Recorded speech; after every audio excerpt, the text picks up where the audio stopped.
যারা অতিরিক্ত ইমোশনাল, আজকে ভিডিওটা তাদের জন্যে। আজকে আমি ভিডিওটা সেই সব ব্যক্তিদের জন্য বানাচ্ছি যারা অতিরিক্ত ইমোশনাল, যারা খুব কম সময় মানুষের সাথে একটা ইমোশনাল অ্যাটাচমেন্ট তৈরি করে নিতে পারে। সত্যি কথা কি জানো, ইমোশন এমনই একটা জিনিস, যেই ইমোশন অ্যাটাচমেন্ট যদি একবার তৈরি হয়ে যায়, সেখান থেকে কিন্তু বেরিয়ে আসাটা ইজ ভেরি ডিফিকাল্ট।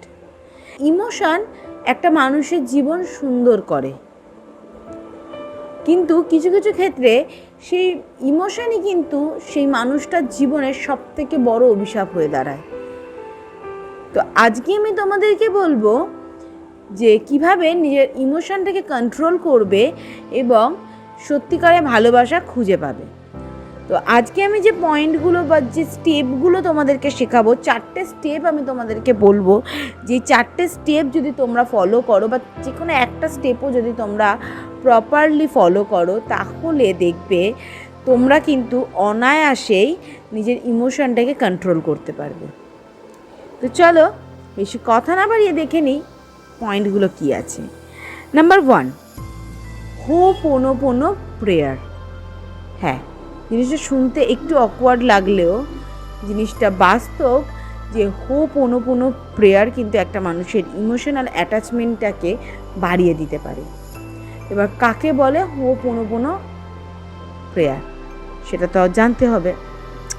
সেটা জানতে গেলে যেটা করতে হবে সেটা হচ্ছে, আমি তোমাদেরকে আজকে সেই হোপোনোপোনো প্রেয়ারটা শেখাবো বা বলবো যে এক্স্যাক্টলি এই প্রেয়ারটা করতে গেলে কি বলতে হয়। কিন্তু তোমাদের কাজ হলো এই প্রেয়ারটাকে প্রপার কমপ্লিট করা, প্রেয়ারটাকে করা। তো হোপোনোপোনো প্রেয়ারে 4টে স্টেপ আছে, যে 4টে স্টেপ চোখ বন্ধ করে ঠান্ডা শান্ত একটা জায়গায় বসে তাকে এই 4টে স্টেপ বারবার বলে যেতে হবে, মনে মনে বারবার বলতে হবে। তাহলে আস্তে আস্তে আস্তে আস্তে ইমোশনাল যে অ্যাটাচমেন্টটা রয়েছে সেটা থেকে অনেকটা কমে আসবে। এবার আমি জানি যে হোপোনো প্রেয়ারের ওই 4টে স্টেপ কী কী। 1, I am sorry. 2, please forgive me. 3, thank you. 4, I love you. এই 4টে জিনিস কিন্তু যে কোনো জায়গায় বলো বা যে কোনো অবস্থাতে এই হোপোনোপোনো প্রেয়ারের এই 4টে জিনিস হচ্ছে মাস্ট। তো বোঝা গেল 1 নম্বর পয়েন্ট। নাম্বার 2, মানুষ যে মুহূর্তেই বেশি ইমোশনাল ফিল করে ফেলে, বা মানুষ তো অনেক মানুষই আছে যে ভীষণই মানে খুব নিজেকে ইমোশনাল ফিল করে ফেলছে, তাদের উদ্দেশ্যে আমি বলবো ডিট্যাচমেন্ট তৈরি করো। কারণ তারা অতি সহজেই কিন্তু একটা মানুষের সাথে মেন্টালি অ্যাটাচড হয়ে যাচ্ছে। তাই ডিট্যাচমেন্ট তৈরি করো, যে সে সামনে থাকলেও তার পাশ থেকে চলে যাওয়া, তার কথা না বলা বা একটু দূরে দূরে থাকা, একটু অ্যাভয়েড করে চলা, এই জিনিসগুলো দরকার। তো এই ডিট্যাচমেন্ট যদি হয়, তাহলেই দেখবে তোমরা তোমাদের নিজেদের মধ্যে থেকেই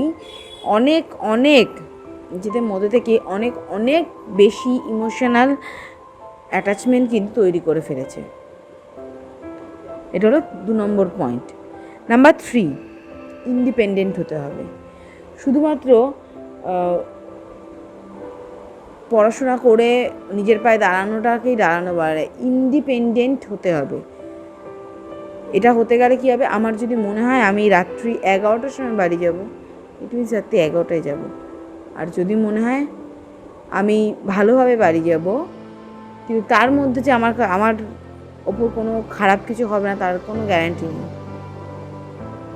তাই নিজে ইন্ডিপেন্ডেন্ট হও, নিজেকে নিয়ে ভাবো, একা সব কিছু ঘুরে দেখাতে সাহায্য করো, তাহলেই বুঝবে যে এগুলোর এক্স্যাক্টলি কী কাজ আছে। তো ইন্ডিপেন্ডেন্ট হতে গেলে কি করতে হবে? ইন্ডিপেন্ডেন্ট হতে গেলে আগে নিজের আগে নিজের কথা ভাবতে হবে, আর সবার কথা নয়। ঠিক আছে? 4 নম্বর পয়েন্ট হলো একটু সেলফিশ হতে হবে। এইসব ক্ষেত্রে একটু সেলফিশ হতে হয়। তার কারণ হচ্ছে যে যাকে মানে একটা ইমোশনাল ক্ষেত্রে আমি বলবো, তার কারণ হচ্ছে যাকে যে জিনিসটা দেওয়া হচ্ছে, বা ধরো একটু অন্যান্য যে ডেটাগুলো, আমাদের অন্যান্য যে পয়েন্টগুলো বললাম, তার মধ্যে কিন্তু এই পয়েন্টটা হচ্ছে বেস্ট পয়েন্ট। কারণ সেলফিশ হতে হবে এটার কারণেই বললাম, কারণ কেউ যদি তোমার সাথে দেখো যে সে খুব ভালোভাবে তোমার সাথে মিশছে, তার মানে কিন্তু এটা নয় যে সে ভালোভাবে মিশবে না। ঠিক তো?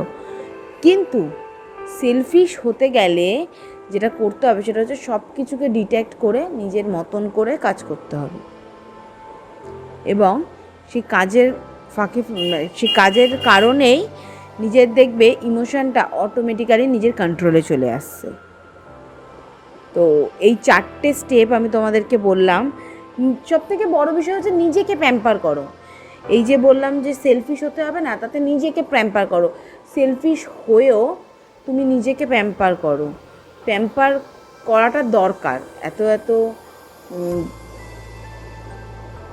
ইমোশনাল অ্যাটাচমেন্ট তৈরি হচ্ছে, কিন্তু তার মধ্যেও নিজেকে প্যাম্পার করাটা দরকার। তো আজকে এই 4টে পয়েন্ট তোমাদের কেমন লাগলো আমাকে কমেন্টে জানাবে। ভালো লাগলে একটা লাইক, কমেন্ট, শেয়ার করে দেবে। আর আমার পেজে যদি এখনও নতুন হয়ে থাকো তাহলে চ্যানেলটাকে সাবস্ক্রাইব করে দিও।